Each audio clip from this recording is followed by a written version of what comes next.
Welcome to transaction classes. તો friends, આશા રાખું છું તમે બધા મજામાં હશો, મસ્ત હશો। હવે જેટકો વિદ્યુત સહાયક ઇલેક્ટ્રિકલ આસિસ્ટન્ટની ટૂંક સમયની અંદર એક્ઝામ આવવાની છે। પોલ ટેસ્ટની ડેટ તો આવી ગઈ છે, તો એનો મતલબ એવો છે કે ટૂંક સમયની અંદર તમારી એક્ઝામ ગમે ત્યારે આવી શકે છે, જે આપણે એમસીક્યુ બેઝડ 100 માર્કની પરીક્ષા હોય છે। તો એની તૈયારી કેવી રીતના કરવી એના વિશે આપણે આ વિડીયોની અંદર ચર્ચા કરવાની છે, બરાબર। વન બાય વન આપણે જોતા જઈએ કયા કયા સબ્જેક્ટ ક્યાંથી તમને શું મદદ મળી શકે છે, બરાબર। હવે સૌથી મહત્વની વસ્તુ એ છે કે ભાઈ તમારે જો તમે ટ્રાન્ઝેક્શન ક્લાસીસ આપણી જે ચેનલ છે એના તમે નવા વ્યુઅર છો તો તમારે ખાસ એક મિશન જેટકો કરીને સિરીઝ છે। આજથી 2 વર્ષ પહેલા જ્યારે એક્ઝામ લેવાયેલી હતી ત્યારે મેં 13-14 વિડીયો બનાવ્યા હતા મિશન જેટકોના, બરાબર। તમે ખાલી યુટ્યુબની અંદર ખાલી મિશન જેટકો લખશો તો એમાંથી તમને ડાયરેક્ટલી મળી જશે અને એ તમે 12-13 વિડીયો છે એ વિડીયો જોઈ લ્યો એટલે તમને ઘણું બધું ક્લિયર થઈ જશે। તમે પહેલી વખત એક્ઝામ આપતા હોય તોય તમને ફાયદો થશે, તમે આની પહેલા એક્ઝામ આપેલી હોય, બરાબર, તો એ વિડીયો જોઈને તમને ઘણો બધો બેનિફિટ મળવાનો છે, બરાબર।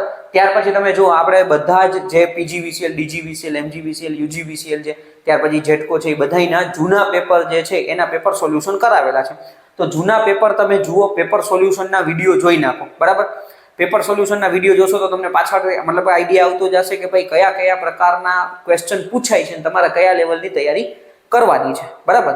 હવે એ ઉપરાંત તમારે ખાસ ટેસ્ટ આપવાની છે, બરાબર। તમે જેટલી ટેસ્ટ વધારે આપશો એનો તમને બેનિફિટ થશે પરીક્ષાની અંદર, બરાબર। કારણ કે તમે કેટલી તૈયારી કરી છે એ તપાસવા માટે, ચકાસવા માટે ટેસ્ટ આપવી ખાસ જરૂરી છે, બરાબર। એટલે જૂના પેપરની પણ ટેસ્ટો અને નવી પણ ટેસ્ટો હું એડ કરતો જઈશ। આપણી ટ્રાન્ઝેક્શન ક્લાસીસ એપ્લિકેશન છે, ડિસ્ક્રિપ્શનમાં એની લિંક આપેલી છે, ત્યાંથી તમે ડાઉનલોડ કરી લો। એમાં ફ્રીમાં ટેસ્ટ આપવામાં આવે છે, બરાબર। તો જૂની ટેસ્ટો છે એ પણ તમે આપો, ફ્રી ટેસ્ટનું જે સેક્શન છે એમાં તમે જાશો એટલે તમને ટેસ્ટ મળી જશે, બરાબર। તો એ ટેસ્ટ તમે આપો અને એ ઉપરાંત પરીક્ષા આવે ત્યાં સુધીમાં હું બીજી ટેસ્ટો પણ એડ કરતો જઈશ જેથી તમને બેનિફિટ થતો જાય, બરાબર। એટલે મેઇન વસ્તુ એ છે કે ભાઈ આપણે ટેસ્ટ સૌથી મહત્વનો પોઈન્ટ છે કે ભાઈ ટેસ્ટ તો તમે માનો કે 10-15 ટેસ્ટ આપણે જૂના પેપરની એવી તમે દઈને જાઓ છો તો તમને એક બેઝિક આઈડિયા આવી જાય કે ભાઈ આ લેવલની મારી તૈયારી છે, મને માનો કે 100 માર્કની મેં ટેસ્ટ આપી તો એમાંથી મને 60, 70 કે 80 માર્ક આવે છે, બરાબર। તો હવે મારે કયા પોઈન્ટ ઉપર ધ્યાન દેવું એ તમને ત્યાંથી ખબર પડી જાય કે ભાઈ હવે આવા ટોપિક છે એ આપણે તૈયાર કરવાનું, મતલબ કે જે વીક રહી ગયા છે એના ઉપર કામ કરવાનું થશે, બરાબર। એટલે આ 3 વસ્તુ સૌથી મહત્વની વસ્તુ છે તમારા માટે। સૌથી પહેલા મિશન જેટકો સિરીઝ છે એ જોઈ લ્યો, જૂના પેપરના વિડીયોઝ જોઈ લો, 100 most IMP MCQ video series છે એ જોઈ લ્યો અને ટેસ્ટ માટે ટ્રાન્ઝેક્શન ક્લાસીસ એપ્લિકેશન તમે ડાઉનલોડ કરો, બરાબર। અને એની અંદર તમારે ફ્રી ટેસ્ટ આવે છે। હવે સબ્જેક્ટ કઈ રીતના તૈયાર કરવાના છે, બરાબર, સિલેબસ વિશે બેઝિક આપણે જોતા જઈએ। સૌથી પહેલા નંબરનો સબ્જેક્ટ મોસ્ટ આઈએમપી સબ્જેક્ટ આપણે કહી શકાય બેઝિક ઇલેક્ટ્રિકલ, બરાબર। એટલે એનો મતલબ એવો છે કે ભાઈ કરંટથી શરૂઆત થાય। આમ તો જો કે આપણે એટમથી એટલે પરમાણુથી શરૂઆત થાય, બરાબર। ઇલેક્ટ્રોન, પ્રોટોન, ન્યુટ્રોન, ત્યાર પછી કરંટ, તેના પછી તમે જુઓ તો કે વોલ્ટેજ છે, ત્યાર પછી આપણે ઈએમએફ છે, ઓકે, પછી રેઝિસ્ટન્સ છે। તો આ બધાય ટોપિક, ઓહમનો નિયમ, કેસીએલ છે, કેવીએલ છે, જૂલનો નિયમ છે, બેઝિક બધાય જે છે થિયરમ્સ ને એ બધું એ તમારે તૈયાર કરવાનું થશે બેઝિક ઇલેક્ટ્રિકલની અંદર। રજિસ્ટર સિરીઝ પેરેલલ છે, કેપેસિટર છે, કેપેસિટર સિરીઝ પેરેલલમાંથી તમને ક્વેશ્ચન પૂછાઈ જાય, બરાબર। ફેરેડેના નિયમો છે, ફ્લેમિંગ્સના ડાબા હાથનો નિયમ, જમણા હાથનો નિયમ, એવા બધાય ટોપિક તમારે બેઝિક ઇલેક્ટ્રિકલની અંદર આવે છે, બરાબર। એ તમારે તૈયાર કરવાના થશે, ઓકે। અને એ બધા ટોપિક એવા છે જે મોસ્ટ આઈએમપી છે, સૌથી વધારે વેઇટેજ ધરાવતો હોય ને તો એ બેઝિક ઇલેક્ટ્રિકલ છે। અને આ સારામાં સારું આવડતું હશે ને તો તમને બીજા સબ્જેક્ટ પણ સારામાં સારા આવડશે, બરાબર। ત્યાર પછી બીજા નંબરનો સબ્જેક્ટ છે ઇલેક્ટ્રિકલ મશીન, બીજા નંબરનો સૌથી વધારે વેઇટેજ ધરાવતો સબ્જેક્ટ। અને એની અંદર તમે જુઓ તો કે ભાઈ ટ્રાન્સફોર્મર છે, સિંગલ ફેઝ, 3 ફેઝ, ત્યાર પછી induction motor, single phase, 3 phase, ત્યાર પછી અલ્ટરનેટર છે, ડીસી જનરેટર છે, ડીસી મોટર છે, બરાબર, સિંક્રોનસ મોટર છે, અને ક્યારેક સ્પેશિયલ મશીનમાંથી પણ તમને ક્વેશ્ચન પૂછાતા હોય છે, તો એ તમારે ખાસ તૈયાર કરી લેવાના થશે, બરાબર। એટલે આ પણ બીજા નંબરનો મોસ્ટ આઈએમપી સબ્જેક્ટ છે। એટલે આ બધા ટોપિક તમારે તૈયાર કરવાના થશે। એના કન્સ્ટ્રક્શન એટલે કે ભાઈ એની રચના, બરાબર, ત્યાર પછી એના ઈએમએફ ઇક્વેશન આવતો હોય તો ઈએમએફ ઇક્વેશન, ટોર્ક ઇક્વેશન, બરાબર, ત્યાર પછી એના અમુક ટેસ્ટમાંથી ક્વેશ્ચન પૂછાતો હોય તો એ બધું તમને આવડતું હોવું જોઈએ, બરાબર। એટલે તમે આઈટીઆઈ ની બુકમાં તમે ભણેલા જશો આઈટીઆઈ વખતે, બરાબર, તો એ જ તમારે અત્યારે તૈયાર કરવાનું થશે, બરાબર। તો પ્રોપર તમારે એ બધું વ્યવસ્થિત રીતે તૈયાર કરવાનું થશે, સાથે સાથે એના એમસીક્યુ તૈયાર કરવાના થશે। એમસીક્યુ તમે આકાશ પબ્લિકેશનની બુક છે એ તમે વાંચી શકો છો, બરાબર, એના માટે। ત્યાર પછી તમે જુઓ તો કે પાવર સિસ્ટમ, તો કે એની અંદર જનરેશન એટલે કે તમે અત્યારે thermal power station, nuclear power station, hydro power station, બરાબર, ત્યાર પછી સોલાર અને વિન્ડમાંથી પણ હવે ધીમે ધીમે ક્વેશ્ચન આવવાના સ્ટાર્ટ થઈ ગયા છે, બરાબર। ત્યાર પછી ટ્રાન્સમિશન, બરાબર, ટ્રાન્સમિશનની અંદર તમે જુઓ તો કે ભાઈ આપણે પોલમાંથી ક્વેશ્ચન પૂછાય છે, કંડક્ટરમાંથી પૂછાય છે, બરાબર। એટલે કંડક્ટર છે, કેબલ છે, એમાંથી ક્વેશ્ચન આવતા હોય છે। ત્યાર પછી ઇન્સ્યુલેટર છે, ઇન્સ્યુલેટરની અંદર તમે જો સેગમાંથી નાના નાના ક્વેશ્ચન પૂછાઈ જાય, સ્ટ્રિંગ એફિશિયન્સી જેવા ક્વેશ્ચન આવી જતા હોય છે, તો તમે એ પણ તૈયાર કરવાના થશે, બરાબર. ટ્રાન્સમિશન છે, ત્યાર પછી ડિસ્ટ્રીબ્યુશનની વાત કરીએ, બરાબર. તો કે ડિસ્ટ્રીબ્યુશનની અંદર તો કે ભાઈ અલગ અલગ પ્રકારની ડિસ્ટ્રીબ્યુશન સિસ્ટમના પ્રકાર, બરાબર. ત્યાર પછી તમે જો ફીડર કોને કહેવામાં આવે છે, ડિસ્ટ્રીબ્યુટર કોને કહેવામાં આવે છે, રિંગમેન્સ, સર્વિસમેન, સર્વિસ વાયર, બરાબર. આ જે હમણાં PGVCL ની એક્ઝામ ગઈ તો એમાં સૌથી પહેલો ક્વેશ્ચન જે છે એ આપણે આ ડિસ્ટ્રીબ્યુટરમાંથી આવ્યો હતો, બરાબર. 3 ફેઝ 4 વાયર પદ્ધતિ ક્યાં વપરાય છે, 3 ફેઝ 3 વાયર ક્યાં વપરાય છે, આવા બધા ઘણા બધા ક્વેશ્ચન આવતા હોય છે, તો એ તમારે ડિસ્ટ્રીબ્યુશન છે, બરાબર, એમાંથી તૈયાર કરવાના થશે. પછી પ્રોટેક્શન છે, બરાબર. પ્રોટેક્શનની અંદર તમે જુઓ તો પ્રોટેક્શન સિસ્ટમ છે, ત્યાર પછી ફ્યુઝ છે, MCB છે, ELCB છે, આવા ઘણા બધા ડિવાઇસ ને એ બધું હોય છે, એમાંથી તમને ક્વેશ્ચન પૂછવામાં આવતા હોય છે, તો એ તમારે પ્રોપર તૈયાર કરવાના થશે, બરાબર. એના પછી તમે જુઓ તો કે ભાઈ મેઝરમેન્ટ, ચોથા નંબરનો સબ્જેક્ટ છે મેઝરમેન્ટ. તો એની અંદર તમારે અલગ અલગ પ્રકારના મશીન છે, બરાબર. જેમ કે આપણને આઈડિયા છે MI ટાઈપ મીટર, ઓકે, એટલે મૂવિંગ આયરન છે, મૂવિંગ કોઇલ છે. ત્યાર પછી તમે જો PMMC permanent magnet moving coil, તો આ બધા પ્રકારના જે મીટર છે, ઇન્ડક્શન પ્રકારના વોટ મીટર છે, એનર્જી મીટર છે, તો એ બધા તૈયાર કરવાના થશે. કયા મીટર છે, કયા સિદ્ધાંત ઉપર કાર્ય કરે છે, મેગર શું કાર્ય કરે છે, બરાબર, કેટલા વોલ્ટેજ જનરેટ કરે છે, આવા ઘણા બધા ક્વેશ્ચન પૂછાતા હોય છે, તો એ બધું જે છે એ મેઝરમેન્ટની અંદર આવી જાય. પછી ઓલા વોટ મીટર થિયરી, 2 વોટ મીટરમાંથી તમને ક્વેશ્ચન પૂછાતા હોય છે, બરાબર, કે ભાઈ 2 વોટ મીટર છે, એકનું પાવર ફેક્ટર, એકનું રીડિંગ છે એ પોઝિટિવ બતાડે છે, એકનું નેગેટિવ બતાડે છે, તો પાવર ફેક્ટર શું હશે, આવા ક્વેશ્ચન આવતા છે. 2 વોટ મીટર એટલે એને પાવર મેઝરમેન્ટ કહેવામાં આવે છે, તો એ મોસ્ટ IMP વસ્તુ છે, એમાંથી હરેક પેપરની અંદર ક્વેશ્ચન પૂછાતા હોય છે, બરાબર. ત્યાર પછી આપણે તમે જુઓ તો કે અર્થિંગ છે એ સારો એવો ટોપિક છે, બરાબર. એમાંથી 2-3 ક્વેશ્ચન ઘણી વખત આવતા હોય છે, એટલે અર્થિંગને મેં આજી વખતે અલગ દર્શાવ્યું છે કે ભાઈ અર્થિંગ છે, અર્થિંગના પ્રકાર છે, અર્થિંગ ઘટી જાય તો શું કરવાનું, અથવા તમને ક્વેશ્ચન આવે છે પાવર સિસ્ટમનું અર્થિંગ, આપણે અર્થિંગ રેઝિસ્ટન્સ શું હોય છે, પછી આપણે સબસ્ટેશનનું અર્થિંગ રેઝિસ્ટન્સ, એમાંથી ક્વેશ્ચન આવતા હોય છે, તો એ થોડુંક તમે અર્થિંગ જો વ્યવસ્થિત કરી લો તો એ તમને એમાંથી સારો એવો સ્કોર કરી શકો છો, બરાબર.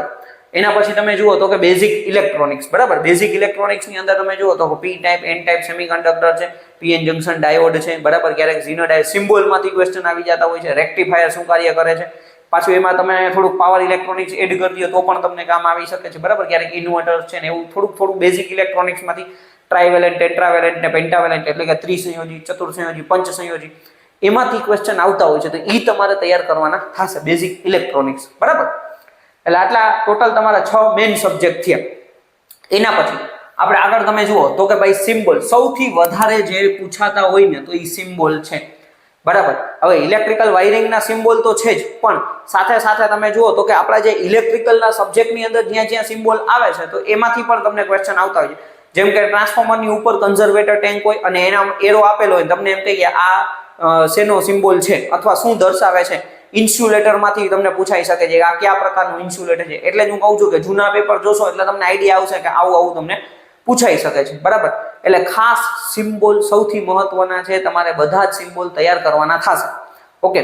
એના પછી તમે જો ફૂલ ફોર્મ, બરાબર. તો કે ભાઈ તમને ફૂલ ફોર્મ પૂછાઈ શકે છે, MCB નું ફૂલ ફોર્મ શું છે, ELCB નું શું છે, BIS નું ફૂલ ફોર્મ શું છે, બરાબર. આવા અલગ ઘણા બધા પ્રકારના ફૂલ ફોર્મ હોય છે, તો ઈ તમારે પૂછાઈ જાય છે, બરાબર. તો એ ખાસ ફૂલ ફોર્મ આપણે જનરલી તમે 30-40 ફૂલ ફોર્મ આવે એ પ્રોપર તૈયાર કરી લ્યો એટલે તમારે એમાંથી માર્ક 1 માર્ક કે 2 માર્કમાં પૂછાય તો એ તમને મળી જાય, રોકડા માર્ક છે, બરાબર. અને યાદ રાખવું કઈ એટલું બધું અઘરું હોતું નથી, બરાબર. એના પછી તમે જુઓ તો કે ભાઈ એકમ, બરાબર. એકમ છે તો કે ભાઈ ક્યાં આપણે જેમ કે ભાઈ સાદી સિમ્પલ વસ્તુ છે, કરંટનો એકમ શું છે તો કે ભાઈ આપણને ખબર છે કે ભાઈ એમ્પિયર છે, પણ ઘણા બધા લોકોને નથી ખબર હોતી કે I આપણું સૂત્ર છે I Q/T. તો કુલંબ પર સેકન્ડ પણ એનો એકમ છે, કુલંબ પર સેકન્ડ, બરાબર. એટલે Q/C આવી રીતના પણ તમે કરી શકો છો, Q/S, કુલંબ એટલે C/S, બરાબર. કુલંબ પર સેકન્ડ આ એનો એકમ છે, ઓકે. તો આવી રીતના પાવરનો SI એકમ શું છે, પછી એનર્જીનો શું છે, બરાબર. તો આવા તમને એકમમાંથી ક્વેશ્ચન આવી જતા હોય છે. રિલક્ટન્સનો એકમ શું છે, પરમિયન્સનો એકમ શું છે, મેગ્નેટિક સર્કિટ છે તો એમાંથી તમને ક્વેશ્ચન આવી જતા હોય છે. તો એ ખાસ તમારે એકમો તૈયાર કરવાના થશે. તો આમાંય સેમ એઝ ઇટ ઇઝ 30-40 ની આસપાસ જેવા બનતા હોય છે, બરાબર. એ પ્રોપર તમે ડેઈલી 2-3 દિવસ વાંચો, 2-3 દિવસ તમે કન્ટિન્યુ વાંચો એટલે તમને યાદ રહી જાય, બરાબર. તો એટલે એ બેનિફિટ છે કે ભાઈ 1-2 માર્ક આપણને અપાવી શકે છે, ઓકે. ત્યાર પછી ડિજિટલ ઇલેક્ટ્રોનિક્સ, બરાબર. ડિજિટલ ઇલેક્ટ્રોનિક્સમાંથી જુઓ તો કે ગેટમાંથી ક્વેશ્ચન પૂછાઈ જતા હોય છે, એટલે ખાસ ગેટ તમારે તૈયાર કરવાના થશે, ઓકે. એના પછી તમે જુઓ હજી હું એક સબ્જેક્ટ બાકી રહી ગયો છે વાયરિંગ, બરાબર. વાયરિંગ મેં અહીંયા લખ્યો નથી, અને 12મા નંબરનો સબ્જેક્ટ છે આપણે સેફટી કયો, બરાબર, સેફટીની વાત કરીએ અથવા એમ્પ્લોયેબિલિટી સ્કિલ, એમાંથી પણ ક્વેશ્ચન આવતા હોય છે, બરાબર. એમ્પ્લોયેબિલિટી સ્કિલ છે એમાંથી પણ ક્વેશ્ચન આવતા હોય છે. એ ઉપરાંત વાયરિંગ છે, તો કયા પ્રકારના વાયર છે, કયા પ્રકારનું વાયરિંગ છે, પછી લોડની ગણતરી છે, બરાબર, આવા ક્વેશ્ચન પૂછાઈ શકતા હોય છે. તો કે સિમ્પલ વસ્તુ છે, લાઇટ સર્કિટ છે તો મહત્તમ લોડ કેટલો એની હારે જોડેલો હોવો જોઈએ, આવા ક્વેશ્ચન તમને આઈએસ રૂલ પ્રમાણે છે તો એ પૂછાતા હોય છે. હમણાં જ લાસ્ટ પીજીવીસીએલનું પેપર જોશો તો એમાં ઘણા બધા ક્વેશ્ચન એવા છે જે રૂલમાંથી ને એમાંથી પૂછાયેલા છે, તો એ ઇઝી હોય છે. પ્રોપર તમે તૈયાર કરો તો તમને વાંધો ના આવે, બરાબર. એટલે વાયરિંગ છે, ત્યાર પછી સેફટીમાંથી તો કે ભાઈ આપણે બેઝિક વસ્તુ છે, તમને સેફટીના કોઈ પણ ડિવાઇસ આપી દઈ કે આ કયો ડિવાઇસ છે, રિફ્લેક્ટર છે, પછી હેલ્મેટ છે, માથાના રક્ષણ માટે શું વાપરવામાં આવે છે, આગના પ્રકારમાંથી આવી જાય છે. પછી આપણે સિલ્વેસ્ટરની રીત નહીં, જે આપણે શ્વાસ આપવાની જે રીત છે, બરાબર, તો એમાંથી પણ તમને ઘણી વખત ક્વેશ્ચન આવતા હોય છે, તો એ તમારે તૈયાર કરવાનું થશે. એટલે મેઇન તમે જોવા જાવ તો આવા 12 ટોપિક છે એ બને છે.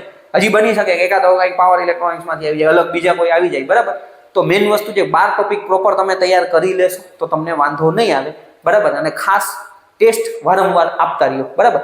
સૌથી મહત્વની વસ્તુ છે કે તમારે છે ને ભાઈ પહેલા ટોપિક તૈયાર કરવાનો છે, એમસીક્યુ તૈયાર કરવાના છે, બરાબર. એમસીક્યુ મેં તમને કીધું એ પ્રમાણે આકાશ પ્રકાશનની બુકમાંથી તમારે વાંચવાનું છે, ઓકે. એ તમે પ્રોપર તૈયાર કરી લેશો અને ટોપિક તમે તૈયાર કરેલા હશે, વિડીયો જુઓ, તમને ઘણો બધો બેનિફિટ થશે અને પછી તમે ટેસ્ટ આપો, બરાબર. ઘણી બધી ટેસ્ટ છે એ આપણી એપ્લિકેશનની અંદર આવતી જશે. એ ટેસ્ટ તમે આપશો તો એનો તો ઘણો બધો તમને બેનિફિટ મળવાનો છે, બરાબર. એટલે સારામાં સારું રિઝલ્ટ બનાવવા માટે તમારે હવે જેટલા પણ દિવસો છે, મતલબ અત્યારે પરીક્ષાની ડેટ નથી આવી પણ જ્યારે પણ આવી જાય, બરાબર, તો તમારી પોલ ટેસ્ટ કમ્પ્લીટ થઈ જાય એટલે ટૂંક સમયમાં ગમે ત્યારે આવી શકે છે, તો ભાઈ ફૂલ મહેનત તમારે ચાલુ કરી દેવાની છે અત્યારથી જ, રાહ નથી જોવાની. એટલે પ્રોપર તૈયારી ચાલુ કરી દેવાની છે, બરાબર. એટલે આ ઉપરાંત આપણા ટ્રાન્ઝિયન્ટ ક્લાસીસ જે એપ્લિકેશન છે એની અંદર આપણે મિશન જેટકો કરીને કોર્સ લોન્ચ કરેલો છે, એ પણ તમે પરચેસ કરી શકો છો તમારી ઈચ્છા હોય, બરાબર. તમને એમ થાય કે આપણે થોડીક વધારે તૈયારી કરવી છે તો એક ક્રેશ કોર્સ જેવો નાનકડો કોર્સ છે, બરાબર. તો એ તમે ટ્રાન્ઝિયન્ટ ક્લાસીસ એપ્લિકેશન ડાઉનલોડ કરી અને તમે ત્યાંથી પરચેસ કરી શકો છો. એ ઉપરાંત એ ન કરવો હોય તો ખાસ ટેસ્ટ આપવા માટે તો તમે ટ્રાન્ઝિયન્ટ ક્લાસીસ એપ્લિકેશન ડાઉનલોડ કરી જ લેજો, ઘણો બધો તમને એમાંથી બેનિફિટ થશે, બરાબર. અને બીજા પણ નવા કંઈક ને કંઈક હું એમસીક્યુના એવા વિડીયો લાવતો જઈશ, બરાબર, જેથી તમને બેનિફિટ થઈ શકે. એટલે જેટલા પણ જૂના વિડીયો છે, શોર્ટ્સ વિડીયો છે, એ બધાય તમે ખાસ જોઈ નાખો, જૂના પેપર જોઈ નાખો, તમને ઘણો બધો બેનિફિટ થઈ જશે. કાંઈ નહીં આવડતું હોય તો પણ તમને ઘણું બધું આવડવાનું સ્ટાર્ટ થઈ જશે, બરાબર. એક વખત તો ખાસ તમે મિશન જેટકો સિરીઝ તમે જોઈ જ નાખો એટલે તમને છે ને આઈડિયા આવી જશે ભાઈ કયા લેવલનું મેં ભણાવેલું છે અને એ ઉપરાંત ભાઈ કેવું મતલબ તમને સમજવામાં મતલબ ઇઝી પડે છે, બરાબર. બાકી કંઈ પણ ક્વેશ્ચન હોય તમે કમેન્ટ કરી શકો છો, મને પર્સનલમાં મેસેજ કરી શકો છો, ઓકે. Thank you friends.